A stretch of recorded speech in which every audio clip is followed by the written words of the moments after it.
15 বছরের ক্ষমতা হারানোর পর ভেঙে চুরমার তৃণমূল কংগ্রেস। বিধানসভায় 80 জনের মধ্যে অন্তত 60 জন বিক্ষুব্ধ শিবিরে। লোকসভাতেও একে একে হাত ছাড়ছেন প্রায় 20 জন সাংসদ।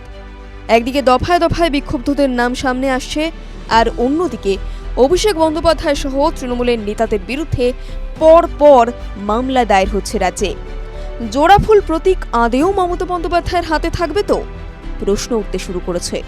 এই তৃণমূলের হাতে কত টাকা আছে জানেন? কত সম্পত্তির মালিক তৃণমূল? নির্বাচন কমিশনের ওয়েবসাইটে 2024-25 অর্থবর্ষে যে audit report Trinamool Congress upload করেছে, তাতেই অনুমান করা যায় তৃণমূলের হাতে ঠিক কত টাকা আছে। তৃণমূলের ব্যাংক অ্যাকাউন্টগুলিতে রয়েছে মোট 625,79,87,264 টাকা।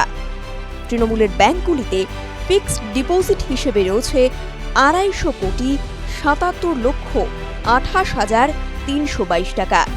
ব্যাংক ব্যালেন্স মিলিয়ে তৃণমূলের ব্যাংকে থাকা মোট টাকার পরিমাণ 876,57,15,586 টাকা।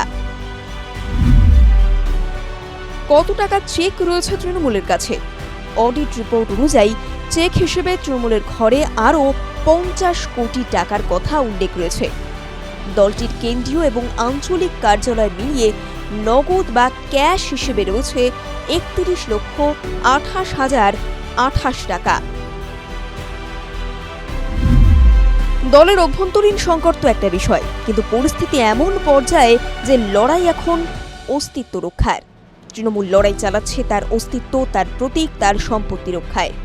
বিদ্রোহী ব্লক যা পরিস্থিতি তৈরি করেছে, তাতে কালীঘাটের হাতছাড়া হয়ে যেতে পারে দলের অফিসিয়াল নাম, নির্বাচনী প্রতীক এবং এই ফান্ডও। এখন দেখার ঘটনা কোন দিকে মোড় নেয়।